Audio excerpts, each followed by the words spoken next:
Hello, creatives, community, and kind folks. Welcome to RPG with DBJ. I am your host, DBJ, and today we are going to talk about Andor Season 2, specifically episodes 1 through 3. Yes, a little bit of a pun, kind of a common dad joke pun, yes, no, if, and, or, buts, but we're going to get into that and how it relates to tabletop role-playing games. So thank you very much for being here, and I appreciate it. But first, grab your snacks, put your feet up, get that mind fuel going, and let's get past the intro and talk about TVs to tabletop role-playing games. We're going to talk about Andor Season 2 and the beautiful mistakes that happen in this show. And I don't mean mistakes by the creators, but by the protagonists and antagonists in the show. And I love it. So let's get into it.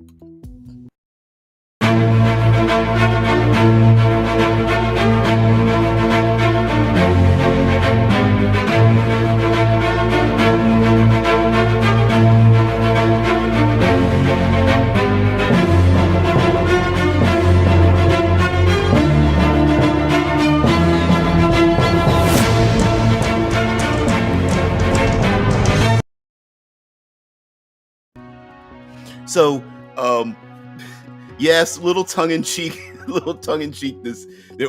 Let's get your guys' comments up here. Yeah, just being a little cheeky with the title Andor, and yes, no, if, and, or, buts. But I've said it plenty of times on the channel, and I really think, especially this episode, sheesh, this season is really emblematic of the mixed success and failure, failing forward or success with costs, and a great writer and developer of media, television, movies, and things like that really put it in our face, and yet it goes along organically. And there is a episode 2 concerning Andor. Some have had problems with this.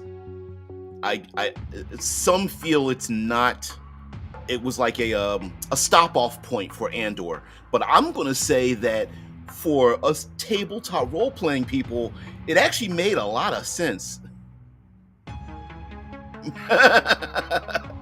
Rando, yeah. So, and some will even say there was kind of a rando episode involving Andor in the show. We're going to get to actually what we'll probably do, and yes, spoilers. So yes, spoilers. Although it's good enough, even if spoiled, it's really still some of the best Star Wars we've ever seen. And so, even if you're spoiled, go back, watch it. You'll love it. So let's talk about our main character, Andor. All right. Some, including me, have expressed the fact that in Andor's own show, that he's not much of a character, that everybody around him, it has a lot more flavor. Some of them seem a bit more interesting, that Andor's life is the non above the line characters. Basically, all the NPCs seem to be much more interesting than him. And I agree, but I find that it's on purpose. And because Andor very much, in my opinion, is us. Oh, you're okay. Yeah, he's like, yeah, spoilers. Never going to be able to watch it anyway. It's all right. So, first of all, gotta put this up here. Yeah, it's coming up. Yeah, may the force be with you. The Andor is the blank slate character that is us. And many times when we see media, some writers will place a character in there that is just as motivated or just as lost or just as interested or just as frustrated as we are watching the events that are going on. And I feel like Andor is the frustrated part, that we know what's going on because Andor knows what's going on, but he's the survivor. He's the one that his face says the things that we wouldn't say at the time that it's happening. And Diego Luna really embodies a person who has this silent frustration. He has a boiling point underneath his face acting without him needing to say the words, where we want to cuss and fuss and smack and like hit something because things are not working out well. And I think in this season it's like he's the straight man in the comedy, and he very much embodies that character. So yeah, oh yeah. And actually that makes a lot of, you know what? All right, perfect. We will schedule it. Yes. Yeah, on May the 5th. Absolutely. Absolutely. And because the next episodes will be out, or next chapters will be out. They've taught us to watch the show in threes. So yeah, okay. I think so. So Andor begins this. So I'm going to talk about the first 3 episodes. We'll talk about Andor, and then we'll talk about the other characters. But Andor is tasked with stealing a experimental TIE fighter. And it's kind of cool because we're thrown right in the middle. We're thrown in media res, right? We're thrown right in the middle. He's got on an Empire test flight suit, which looks kind of cool. It's got like the red shoulders on it with the black suit and whatnot. And he has to steal this thing. Spook says, I agree. Andor's is a mostly formed character. He has his skills, he knows his job, and he's able to do what he has to do. The other characters are interesting because they are the reason he does it. Exactly. And so I approve of his characterization in the sense that he does have a bit of a blank spot, and we are his blank spot through his eyes. We are the ones that are going, all right, we need to get this done, as his character does. And instead of writing elaborate dialogue for him, he looks around at his environment, and we are taking in what he's taking in and going, yeah, trust that person, that sucks, no, do this, no. And there are things getting in his way to do the thing, and we aren't given like an internal monologue, but his face acting is like a lot of frustration, and I like it.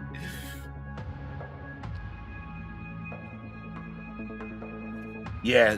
Shy Squad says, yeah, I've heard that the Martin Sheen character Willard in Apocalypse Now was supposed to be us. The I see through his eyes character, yeah. And if done well, you won't notice it, but you will have a character, one or more characters you can latch onto that kind of guide you through what's going on, especially if it's a world. Charlie Sheen. Is it Charlie Sheen? Martin. Huh. I can't remember. Yep. Drew says stealing the TIE Advanced was very much in the vein of the old video games. Yeah. But before that happens, though, because we are tabletop role-playing games, before that happens, there's a young lady who's like a developer, scientist, or whatever, and she's going through, and she's like, I don't know if I'm doing the right thing. She's like, well, I mean, I like what I do and some of the people I work with.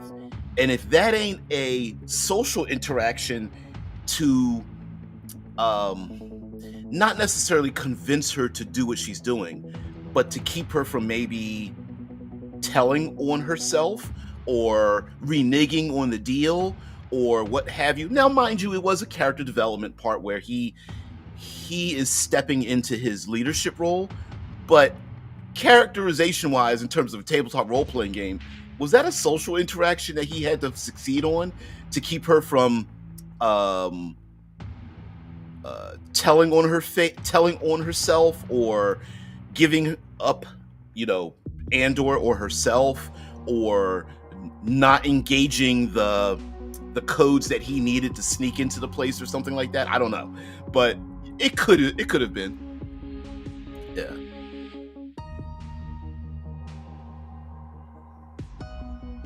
Yeah. Oh yeah, Marchie was his dad. Yeah, Charlie. That is correct. Yeah, that's right. I couldn't remember. I know they're a acting family. Spook says, "Oh yes, his 'you're kidding' face is amazing." Yeah, it is. It is. It's up there with a lot of Mando expressing a lot without even showing his face. Yep, it sure is. It's him looking around like us, looking like you mother. Oh, if you get in my way one more time, right? Or it's the are you kidding me face, and he's really good at it. It is, especially when we get after he gets into the vehicle. Of course, he doesn't know how it operates because it's brand new. It doesn't have an instruction manual. He's trying to figure out how to do it. We get into a TIE fighter chase race or something, and he's got to navigate his way through it while also trying to figure out how the vehicle works and such. It's really cool. And like Drew mentions, social scenes are not about success or failure. Yeah, they are about revealing who the character is, and I love the dialogues in Andor. Exactly, but I'm talking tabletop role-playing games here. I'm making a comparison more so. I'm sure the writers weren't thinking about tabletop role-playing games. Well, that may not be true. There might be some staff members, but my point is that in the televised version of it, he has a character he speaks with that could be an adversary. Yeah, and it's not about it's me for our hobby as well. Yeah, and it's not that he failed or succeeded. Remember, it's yes, no, if, Andor, but right. It's the flow of how it's written and our interaction with it. That was it a clear success or failure? You know, people could say yes or no. And as his character is moving along, it's he gets in the. Does he steal the vehicle? Yes. Does he escape cleanly? No. Right? He's like stuck in it. He's got to figure out how to use the weapons.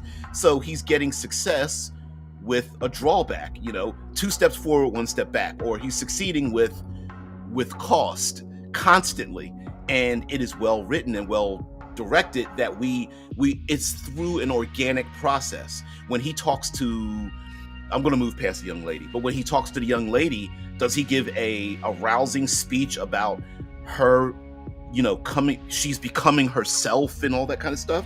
Sure, absolutely. Heck, there's a whole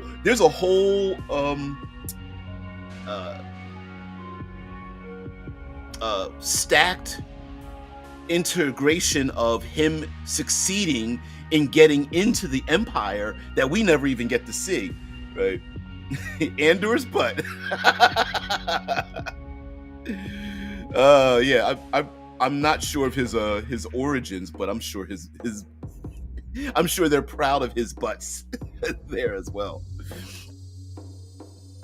Yeah, Spook says, I would have definitely called that a social encounter to keep her calm and not draw attention to protect herself and the cause. Exactly. And mind you, I'm having fun because it's a great scene, because she even says, like, I enjoy what I'm doing, right? She probably joined up with the Empire, like, I just wanted a job and to be a part of something that was bigger, and now she's got to give all that up. And we never really see a character.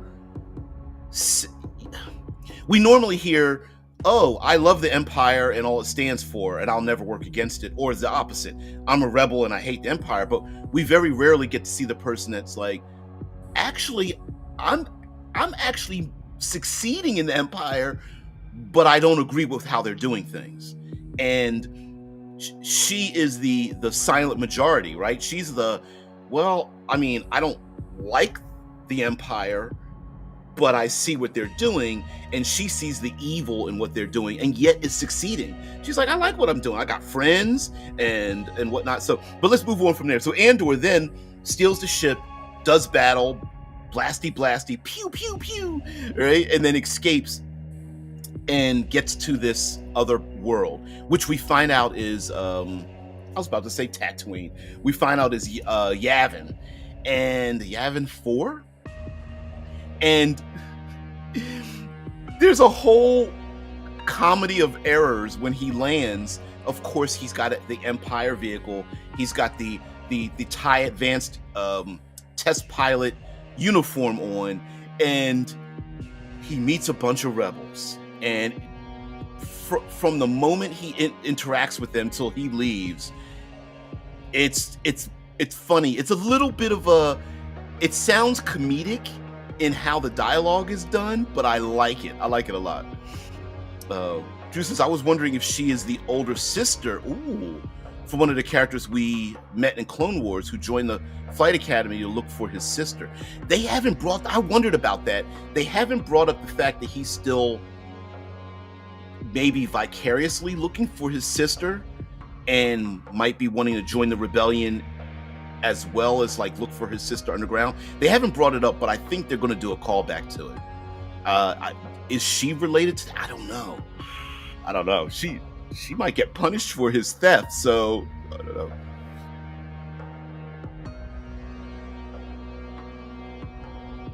Yeah, odds are the young woman was an employee of Sanar that just makes the ships more of a contractor. I'm kind of agreeing with you there. I don't necessarily think that every character needs to be attached to another character, but I like the character. But I don't know. I thought she's kind of yeah. Anyway,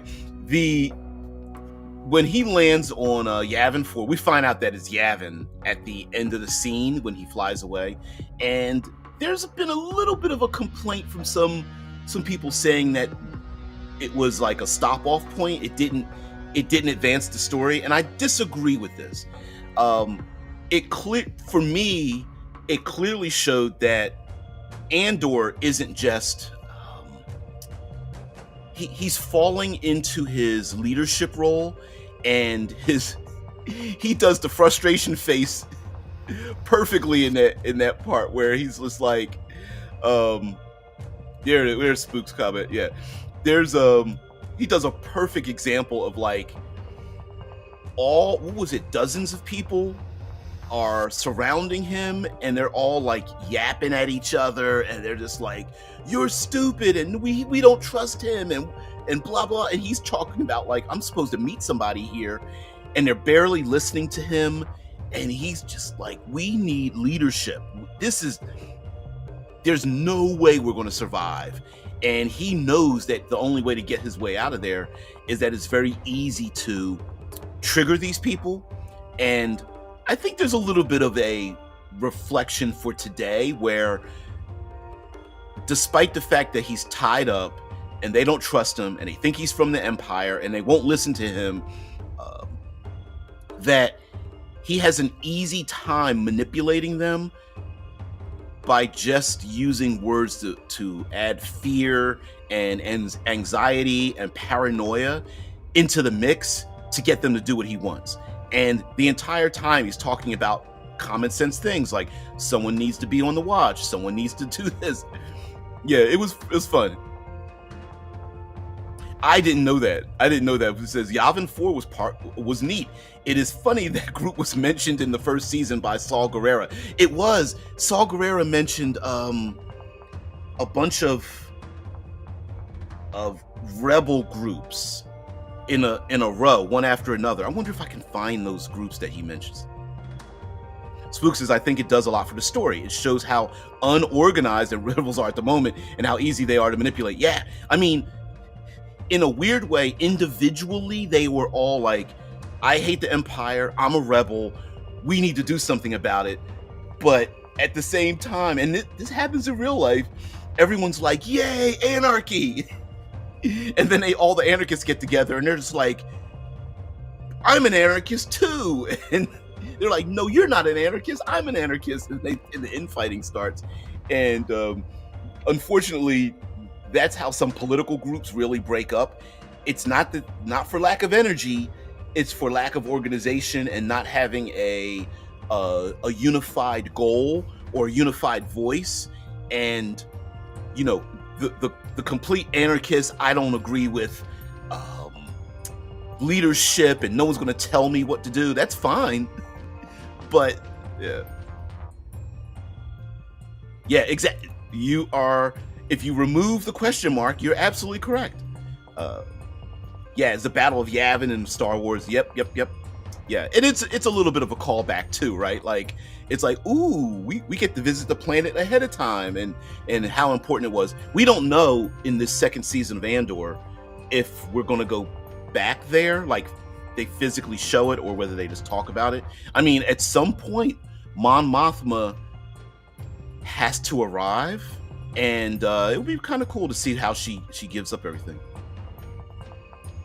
Yeah, it's been on and off again basis. Yep. But you so cool how like he gets there, and he's us, right? We're just rolling our eyes like, fuck, stop, hey everybody, let's decide on one thing first, and then have all the petty arguments, and even when he's surrounded, if someone says something like, you're surrounded by 15 guns, and somebody screams out, why'd you let him know that? And the other person's like, I want to let him know that he's surrounded. But did you have to tell him exactly how many people there are? It doesn't matter. He's surrounded, right? And it just went on from there. And he's just like, what the fuck did I get into? That's so funny, Spook. Yeah. Yet another desert planet. Yep. Oh man. I maybe it's because the what is the studio called? I was about to say it's the place where they use the LED screens and are completely surrounded. The volume. Woo, I got it out. The volume. I guess it's pretty easy just to like copy desert backgrounds and dump like 5 tons of sand in the scene and just call it a day. I bet that's probably has something to do with it. It was like, all right, what's the easiest way we can make a scene? And they're like, take a dump truck and dump sand. They're like, yeah, that's it. Desert planet number 7. No, I know it wasn't that many, but it's still funny that they have so many biomes and they just pick desert over and over again. Drew says, I think Saul called the Neo-Republican, and thus it is even more funny how at each other's throats they were, since that lack of unity was killed the old Republic. Yeah. Let's see. I'm gonna put Saul.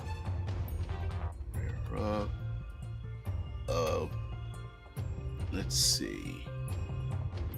Quotes? Huh.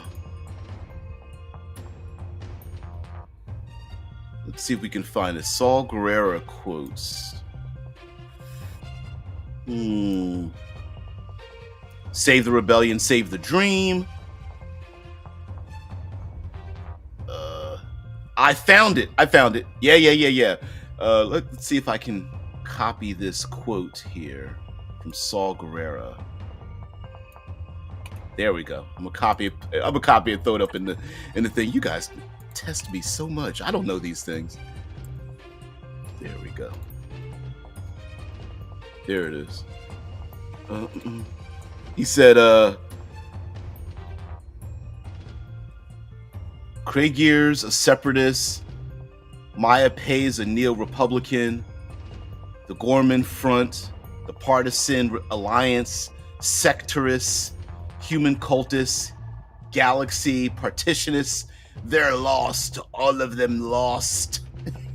Yeah, but it's kind of cool, right? Because I mean, like, it was said offhandedly, and mind you. By the way, I'll throw this in there. This is a good example of iceberging for tabletop role-playing games, where have all of these different organizations been mentioned before, and yeah, and here even Drew mentions it, right? Maya Pei is a leader of the group mentioned as having been their leader, right? Yeah, and do we know all the details about these groups? Probably not. But it gives us it shows us that in this world, there's more than just the rebels. There's these different groups that are separated, and they are their own little factions. yeah, exactly. These are all real factions in a present-day culture war. Yep.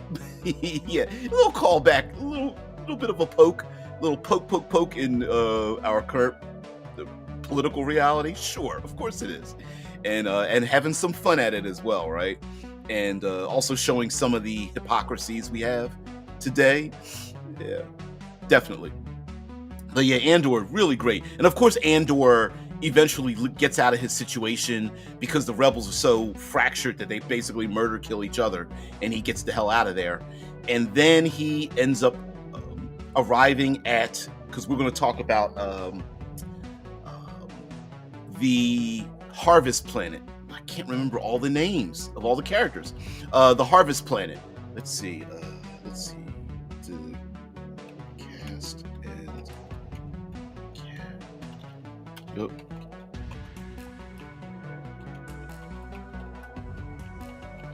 Season 2. Okay, there we go. Okay, I had to get the character names up here. Actually, I wonder if I could share them out.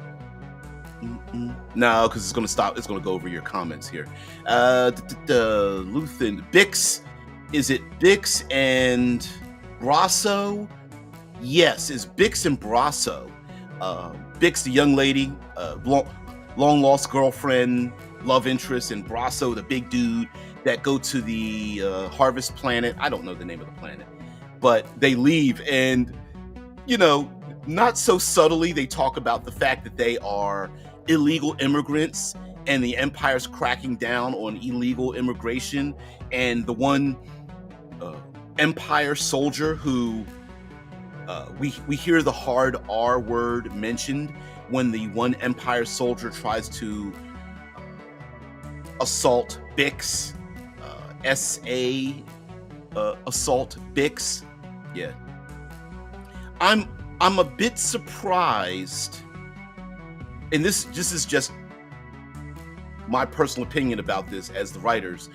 I didn't feel like they needed to add the hard R in there, because it was the physicality of it was apparent to me.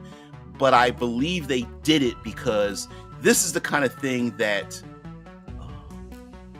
empires create, right? Where you give people power, and people who desire power thrive in this kind of environment, and they exert their power by doing things like that. And it's a perfect example of people who engage in power fantasies. And unfortunately, that is a crime that happens with people, gorging themselves on power fantasies. So they threw in a hard R. I'm very surprised. Not only did they do it, but they were allowed to do it. This is Star Wars, but yeah. If the Empire controls pretty much everything, is it possible to illegally immigrate to it? I don't know. It's giving us a view of, on the ground level, of what it's like to be a regular person, and I like it.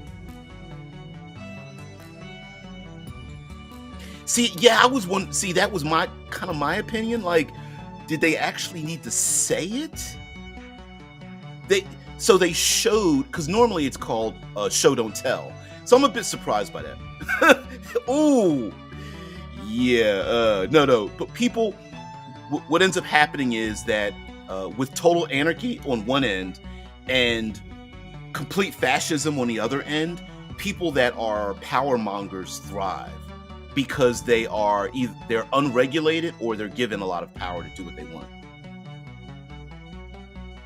Spook says the hard R was kind of jarring to hear, which felt like the point. I agree. Yes, it was clear on the screen, but to hear it really just brought the scene to something real for me. And I believe it also gave legitimate credence to individuals, the vast majority of which are women who are subject to people who exert their power in those circumstances. And I believe they didn't want to hide it. They wanted to say it out loud, like this woman is saying it out loud. This is the thing that happens to women. So now whether it should have been in Star Wars is arguable, but it already happened, so it's not like you can take it back, right? So, and it, like I said, it didn't bother me in the sense of their choice. I was just like, I would have chosen not to do it that way. But in the bigger picture, I don't have a problem with it. Yeah, but it's definitely R-rated. If you want to go with the, since we are not saying the word, it's definitely R-rated. So that has something to do with it, well, right? And maybe that's the whole point as well. Tony Gilroy was like, this is for adults. This is not for children. And if children watch it, they may ask what that is, and of course, have a discussion with your parents, their kids. Rogue One and Season 1 have both gone out of their way to hit differently than the big hero series. These aren't Jedi, these are just people. I love it. And if I can go back, thank you very much for the segue. Talking about tabletop role-playing games, this Andor series is a perfect example of, like, dare I say, the OSR versus like big damn heroes, right? Both of them fit into this world, but there's no Jedi. They're making, I joked about it the other day, where the stormtrooper literally like takes aim and slowly aims at Brasso, and basically it's like super accurate, takes his time, and one stormtrooper is that murderous to one of our characters, and it's like, yeah, they're supposed to be that fearful. Come on, kitty, come on down. Come on. All right, I'll get you. Yeah, I got you. Okay, maybe not. Yeah, it's pretty fun, and I like it. And I think, one tabletop role-playing game for everybody, not possible. But I like the survivor, the one that is afraid, that doesn't have all the skills, and uses ingenuity and drive and courage and all the necessary things that the average person wants in order to overcome horror, as opposed to like, oh, it's easy for me because I'm a Jedi, or I've got special powers or whatnot. And yeah, it's very much it shows you both sides of it, right? Where there's people like, one TIE fighter is a horror. It's like this flying machine, death machine, when it comes into the atmosphere of the Harvest Planet. And of course, even talking about, like, I'll get back to the immigration and stuff, and how it's poking us in the eye today. Drew says Bix is nevertheless a great character. Very great face acting, right? Despite all she went, there's a little bit of argument with this. I'm going to bring up the argument here with Bix. Despite all she went through in the first season, and now that in second season, that scene, she still shows plenty of agency. Exactly. And I'm glad you brought that up, Drew, because someone could say that her character was written to suffer. From the first season, she's tortured. In this season, she's almost assaulted. Well, she is physically assaulted. And some would say that her character is built for loss. But I can see the argument that no. She's going through some bad things, bad times, and she is still surviving. Despite the fact that she can't be with Andor, she's got to leave home, she goes to this other place. And I think what the show is also telling us about the idea of illegal immigration is that she didn't decide to go there. She had a home, she had family, she had a purpose. It's just that where she was at was horrible, so she had to leave. They didn't make it easy for her to emigrate somewhere else. It's not that they're not working, but they are breaking the law for survival. It's not that illegal immigration is something that people are just like, I think I'm just going to leave. No, they're coming from pretty horrible circumstances created by, corrupt and or totalitarian governments to go to another place where they also are doing the exact same thing. Yeah, thanks, Empire. You made me become an illegal immigrant. Oh, thank you, Kitty. You know what, Drew? I'm with you. Drew says, I still think Luthen might have been a Jedi, and his assistant in the shop might have been his Padawan once. You know what? I agree with you. I this is a weird thing to say. I think I dare say that Luthen not only used to be a Jedi, but has embraced or is embracing the dark side on purpose, knowing where it's going to lead him to. It's a weird thing, but yeah. I think Luthen used to be a Jedi and is kind of a dark sider character who's basically like, no, I'm sacrificing myself to do dark things to the dark side, knowing that I'm not going to survive this. And yeah, Spook says, I did like that the heroes die as easily as the villains. Yeah. There was no big death speech or taking 5 shots to the back before finally dying. Yeah, he kind of, in a weird way, he died off screen, kind of, which is unfortunate, but that happens. Grasso didn't get a big speech to say, a big fist in the air. Didn't get one of the those ironic death speeches where the person sits there for 25 minutes and no one's there. Finally, one of our main characters finds that character and holds their head up as they bring out their last words that always mean something. Nope. It was a stormtrooper, aimed, bang. That's it. Wow. Yeah. Speaking of Luthen, he now was the second time involved in a reference to the Rakata. Yeah, I didn't understand that reference, or not a reference. I didn't understand the context of it. Whether it existed somewhere in Star Wars before, I wasn't sure what that had to do with it. I think she might die in this season, but I hope it is on her terms. Then, I feel you there with Bix. Yeah. Because she's still suffering from the trauma from the torture from last season, which they didn't forget about. I like it. Spook says, I do really like Bix, but yes, there is a bit of suffer porn. Yeah, but it feels like it's not gratuitous. It feels like the indifference of the world.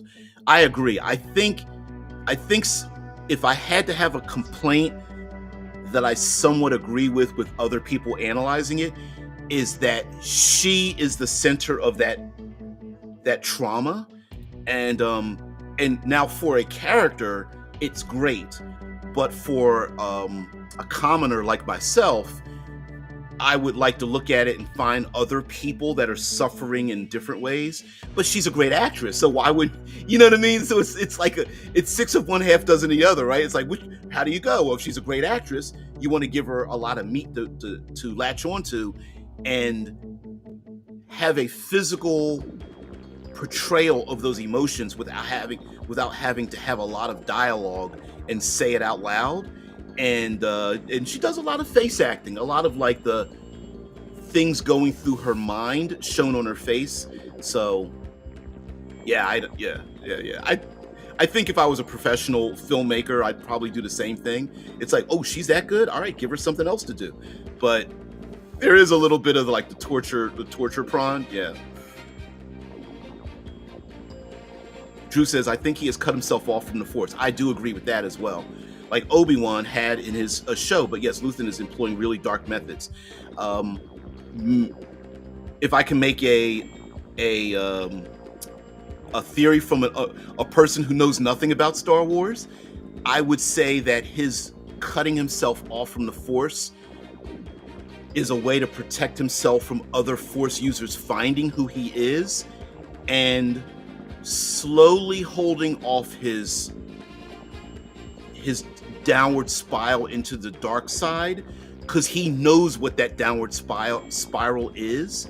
So maybe that's what he's doing. He's like juicing himself in a way, like I have to do dark things, or I don't know. Yeah. The idea that he cut himself off from the Force to hide his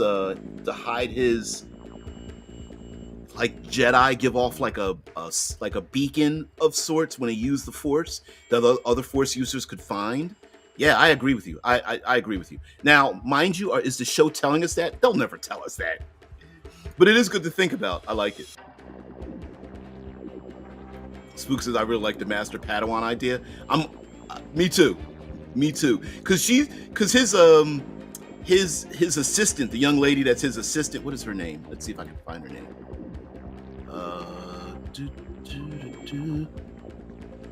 Clea Markey, Kleya, and her last name is Marki.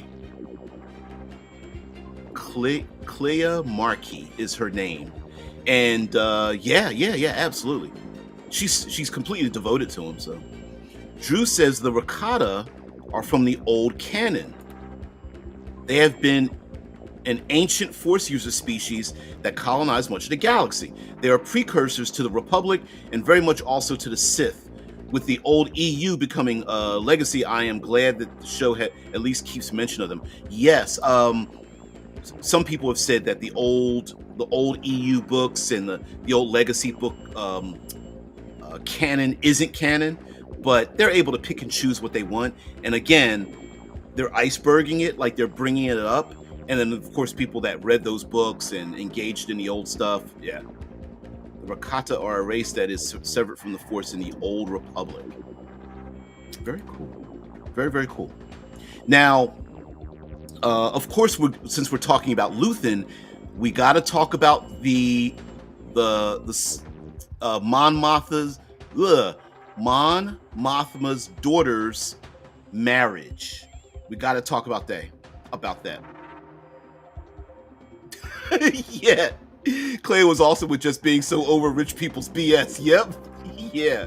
That whole thing as well. I know, Drew, I'm going to say it. Was it social combat going on? No, it wasn't. It wasn't social combat. But the marriage, I liked it. I liked it a lot. To me, here we go. Sorry. All right. Let me curl you up in a blanket because you're falling all over there, kitty. There you go, buddy. He's licking the arm. In the so during the wedding ceremony, we get a lot of tabletop role-playing social encounters. We get a lot of like history checks.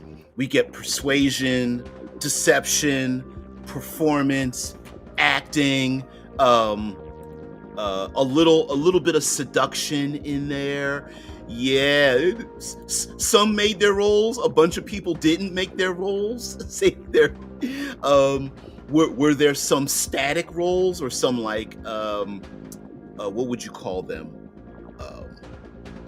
Conflict roles, my social stats versus your social stats. Hell yeah, the expanded universe.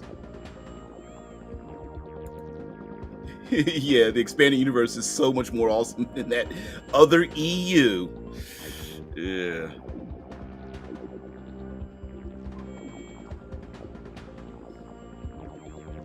The Rakata got severed from the Force, but the Rakata invasion Luthen mentioned is 25,000 years ago, while the Old Republic games were only 4 or 3 millennia ago.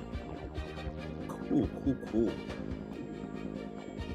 Yeah, they could still do Star Wars without having an empire if they wanted to have like an alien invasion or different factions instead of the rebels and the empire. They could do different governmental factions at each other with a war, basically a star in a war. But this show very much embraces the war part of it, and less star, more war. It's crazy. But during the wedding ceremony, Mon Mothma is definitely trying her best to spend certain fate points in certain areas and exercise, because she's definitely a diplomancer character who has like the high social skills. She's got like, she put a lot of points in her wealth trait. She has like history and religion skills, higher up there. She's got her what are the D&D classic skills? Intimidation, deception, persuasion, but there's a lot of other nuance in there if you wanted to call this a tabletop role-playing game. And she does a great job in trying to navigate it, but she's constantly 2 steps forward, 1 step back, yet she never leaves her entire encounter is within this region, right? Where they do the history where she walks up the steps, and they walk up the steps of her palatial property into the rooms where they're going to have this wedding, and there's the dance, and everyone's drinking, and her best friend is getting loose-lipped and is like, I think I should be treated better, and whatnot. Yeah, absolutely, Drew. Very much Godfather, in the sense that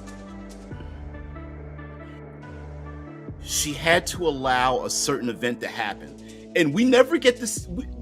I'm sure they're not going to show us. They don't have to.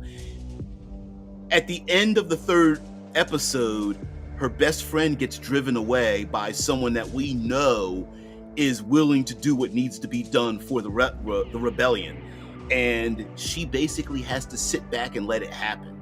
So her decision is to not do anything to allow the thing to happen, which is her agency, and yet she feels trapped in it and what she has to give up.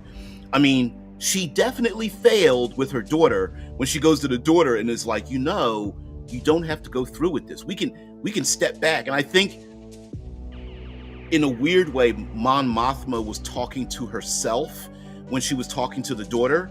Like, you don't have to do this. You don't have to get married. You don't have to accept what's going on.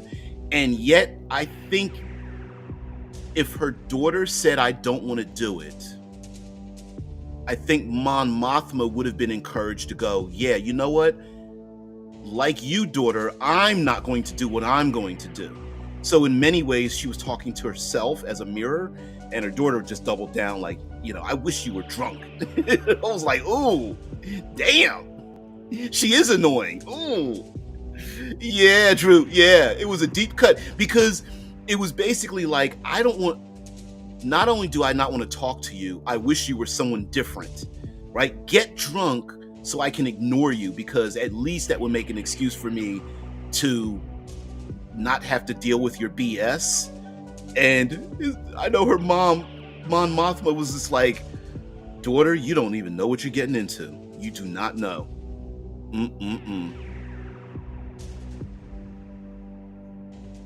Spook says, I was not too impressed with Mon in season 1, and I can't even say I felt like she was a character in the movies, but I really liked her in this season.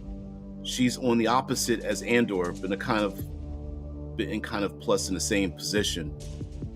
Yeah. I agree. She's very much being. It's difficult to write a character in transition, because she's both acting on her own agency, but being controlled by the decisions she's making to go down this path. So it's difficult, because in many ways, like, some people, I believe, had problems with Mon Mothma from the first season, because it felt like she wasn't making any decisions. It felt like she was just spinning her wheels. The same with the characters in the show House of the Dragon. The ladies in the House of the Dragon were doing the same thing. I think instead, it's imagine being in quicksand, and I think it's difficult to write a character in quicksand. In social quicksand, they're trying to make decisions, and it's not working. When they don't make decisions, they're still stuck. They sometimes make decisions and try to go forward and get dragged back down again. And I think that's what's happening. It's a churn, and it's giving us a look into the kind of person she is. And would we make that decision? I don't know. Spook says, I know there is plot armor, but I had some issues with Luthen being so willing to ice a guy who might have talked, but he lets Saul constantly undermine and ruin so many big plans. That's true. That's very true.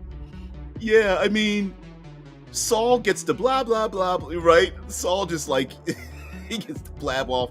I think the reason is because if I can defend Luthen a little bit, what is that character's name? What is Mon's? Tay Kalma, Tay, and his last name is Kolma. Tay Kalma, or maybe Ty. It could be pronounced Ty, but here Tay, Tay Kalma. And Tay Kalma gets driven off. I think it's because he's like influential and rich and a little bit of a, a little bit of like a little whiny bitch, if you really want to put it down there. Saul at least can back it up, right? So Saul Guerrero is like willing to put his money in his blaster where his mouth is. Kalma, Tay Kalma, I don't know. You could smack him around quite a bit. You could easily, So if I have to defend Luthen, I think Luthen's trying to set up the money. Yeah. You know what? I don't know. I honestly don't know. Is the word Mon her first name or is it her title? Let's see. If I click this. Mon Mothma, a leader of the Galactic Senate's loyalist faction, Mon Mothma opposed Supreme Chancellor Palpatine's policies during the final days of the Republic. Working in secret, she helped found the Rebel Alliance and served as its civilian leader during the long struggle against the Empire. And I do not see, I bet it's probably in a wiki somewhere. Like, is Mon a title or is it her first name? And I don't know. Yeah.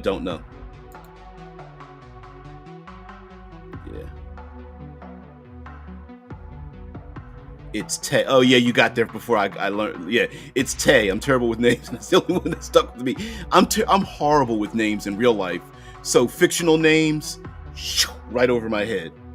Yeah, I'm a visual person. I see the person and their costumes and their if I see their acting, then I'm like, oh yeah, I know who that person is. But with the names, no.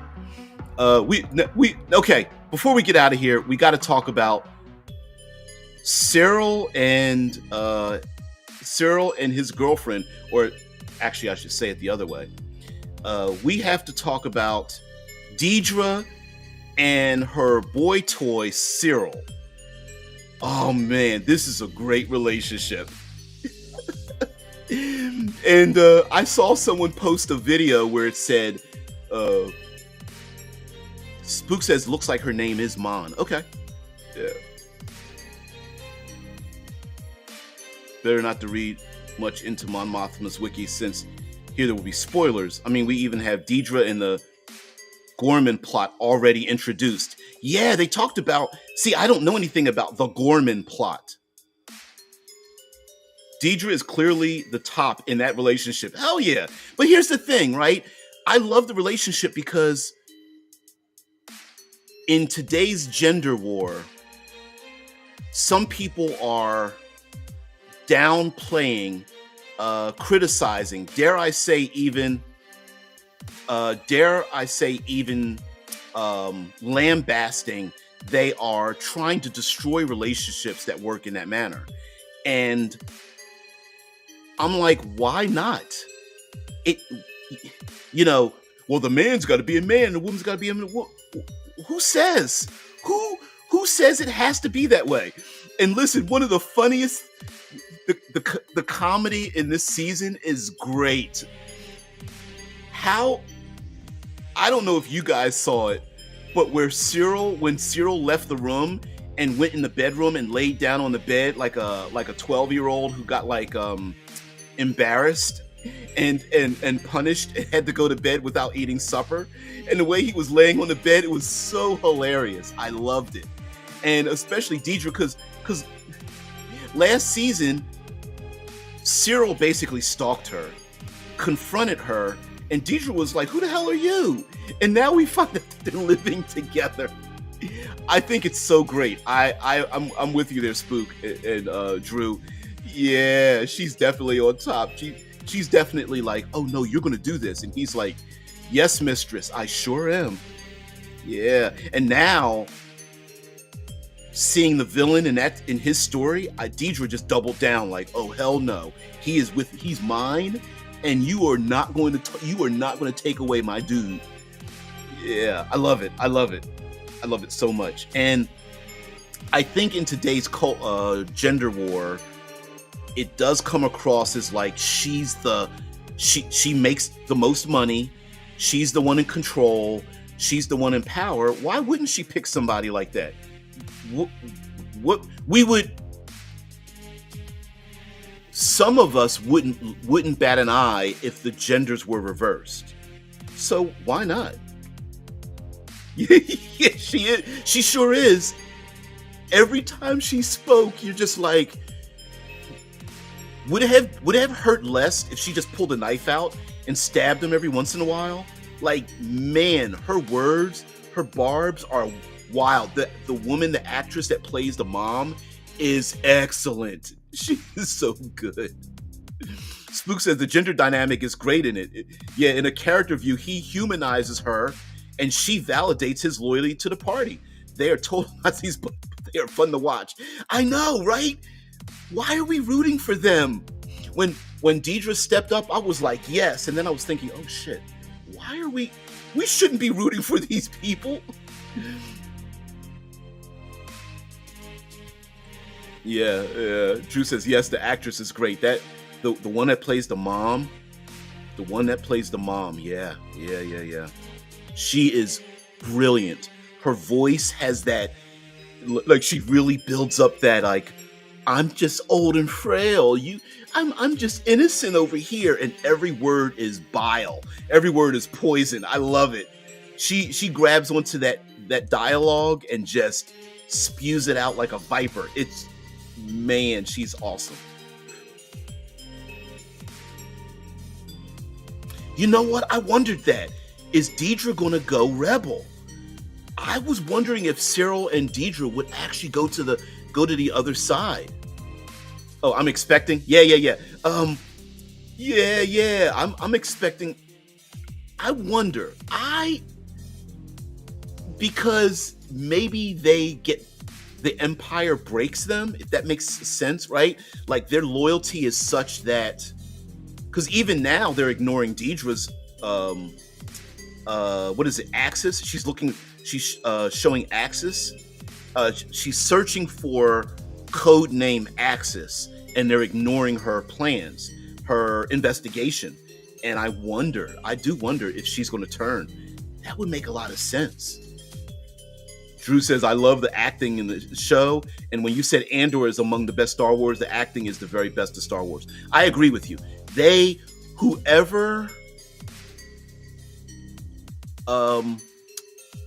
There's a talent in Hollywood, which is casting. And sometimes when you cast a character, it's not just getting the best character, but the best character that fits in with other characters around them. And they did whoever the casting director is, did a great job finding these people. Did an excellent job. Yeah, absolutely. Absolutely, guys. Yeah.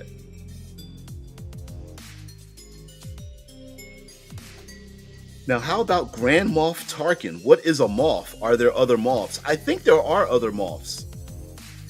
You just passed out, didn't you? You don't even care. You're so silly. You know how little kids, when they don't want to fall asleep, they run around and eventually they're just like, oh, leave me alone. They fall out. This is, oh man. Yeah. This is Brutus. She's never known anything but the Empire with that orphan comment. Yeah. And she's starting to see other sides and meet more normal people. Yeah. Deidre going to the light side, which is weird. but maybe they need someone like that. Because how did the Rebel Alliance get like their own vehicles? You know how all the vehicles are named after the alphabet? A-wings, B-wings, and whatnot. Like, maybe she has access to something? I don't know. Yeah, maybe she wants to take down this empire because she thinks a better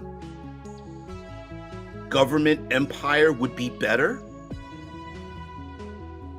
Yeah, we did have Moff Gideon. Yeah.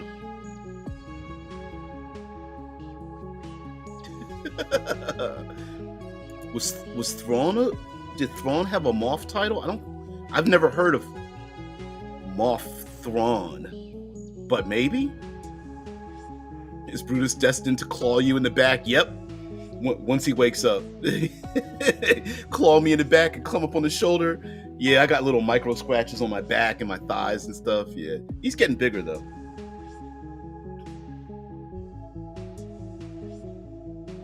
hey heathen. Yeah, he was Admiral Thrawn, Grand Admiral. Yeah.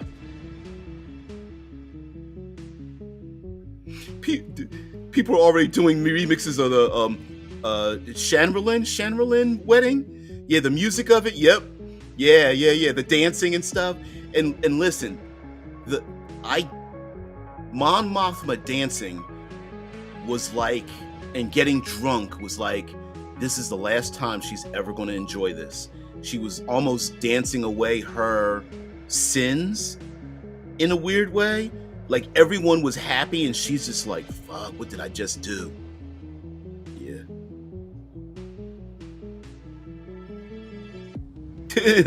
Super fuzz pig butt. So funny. Yeah. People already doing remixes. Yeah, because it was like that weird, it had that weird, slightly off tonal music to it and stuff like that. Yeah, I love it. Yeah, we had, I guess it's Star Wars EDM or something. I don't know. Star Wars trap music or whatever. The music was the same one from season 1 before Andor got arrested. Oh, really? And I believe in the wedding, they mentioned the planet Andor went to for vacation before he got arrested. Yeah. Yeah, Shai says, Mon Mothma has sins? Yep. Go ahead, wake up there, buddy. Look at you all stretched out. Look at you. Yeah. Are you waking up? You're so silly.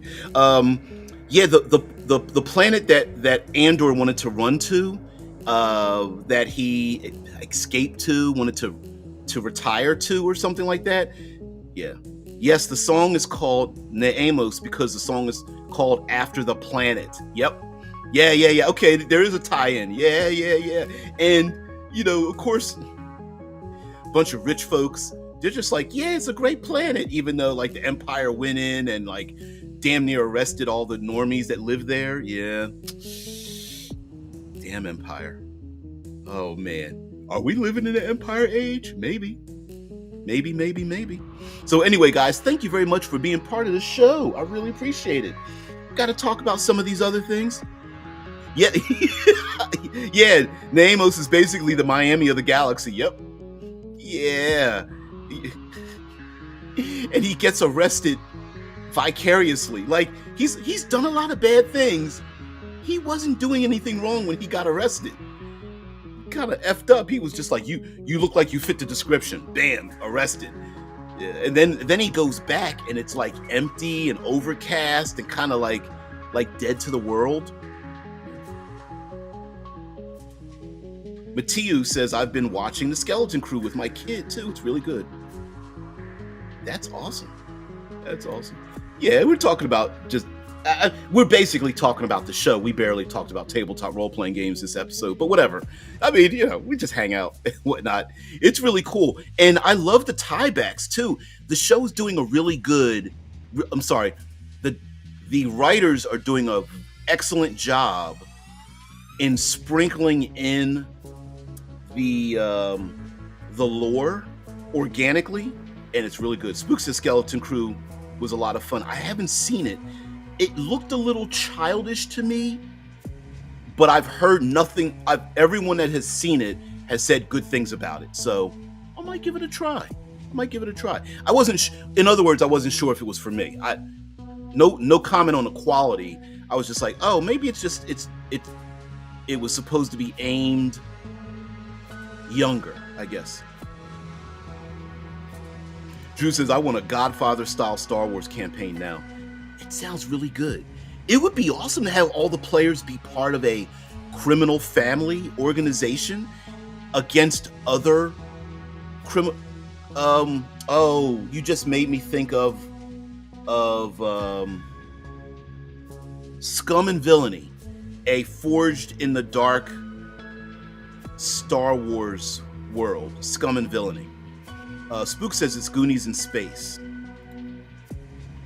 Scum and Villainy PDF. Let's Fortune in the Dark. Oh, let me go back. Oh shit.